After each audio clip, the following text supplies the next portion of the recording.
Welcome to Geraldine Bernales YouTube channel. I'm your little girl vlogger inspiring in Bohol. We have travels, tutorials, and more vlogs. Always remember to subscribe. Hello everyone, let's cook chicken cordon. Ingredients are chicken meat. Next, we have here lumpia wrapper. Then next, we have here Eden or cheese, onion and garlic, and 2 eggs. Next, 2 ham. Next, we have here breadcrumbs. Then, next, black pepper. And last, we have here oil, the important. For today's vlog guys, tuturuan po kayo ng sister ko kung paano magluto ng chicken cordon. Step 1, chop the onion and garlic. So, be careful po guys sa pag-chop ng onions and garlic guys.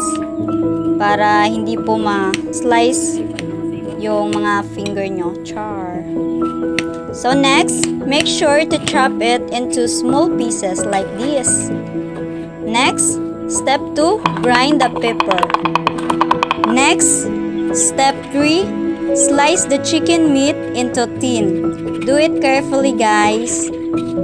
Then, next, make sure to separate the bones. Only the meat will be used. So, slice it as thin as you can, like this. So, step 4, slice the chicken ham about 1 cm. After that guys, prepare Eden or cheese. So, depende na po sa inyo guys kung ano po yung available na ingredients sa inyo guys. Pwede pong cheese, pwede din pong ganito. So, step 5, slice the cheese the same with ham. Like this guys. Pagkatapos po nating mag-slice ng ating ham and cheese, next, let's prepare the lumpia wrapper. But before that, step 6, put the seasonings like magic, black pepper, salt, and soy sauce. After putting the seasonings, slowly massage the chicken meat so that the meat will absorb all the seasonings. Add the garlic and onions. Next, continue to massage the meat. This will make the chicken cordon tasty and delicious. So next, step 7, beat the eggs. Like this. Ayun. So, next, step 8, get the lumpia wrapper. Put 2 or 3 slices of chicken, 2 slices of ham, and of course, 2 slices of cheese. So, like that guys. Then next, fold or roll the wrapper, and at the last roll, put some egg yolk. This will help to stick the wrapper. After that guys, next, repeat the step 8 until all ingredients will be utilized. So, do you remember the step 8 guys?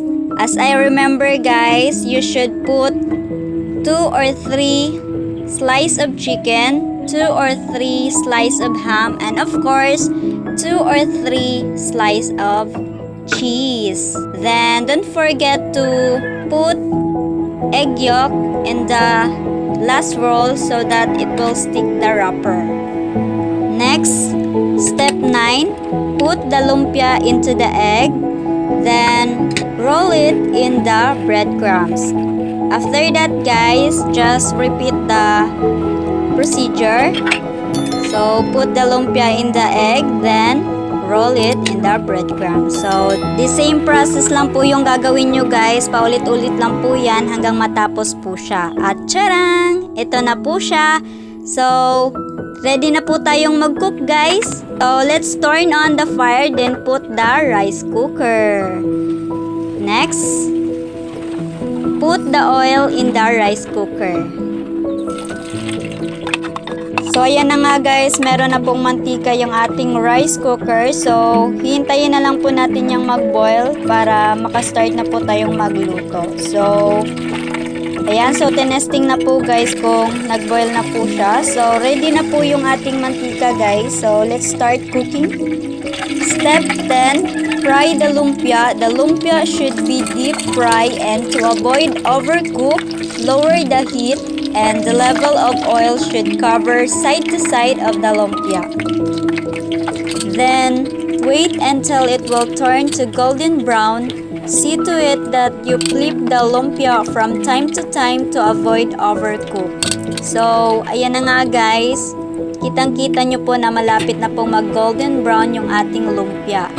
I-flip nyo lang po siya ng i-flip guys para maiwasan po nating masunog yung niluto natin. Habang hinihintay pa po nating maluto yung ating lumpia, or shall we say chicken cordon, ay nais ko lang pong magpasalamat in advance sa lahat ng sumama at nanood sa vlog na to simula una hanggang sa dulo ng vlog na to. So, thank you so much po sa inyong lahat. So, sana po ay magkaroon po kayo ng ideya kung paano po magluto ng chicken cordon. So, recipe po ito ng sister ko. Ayan, so siya po yung nagluto ngayon.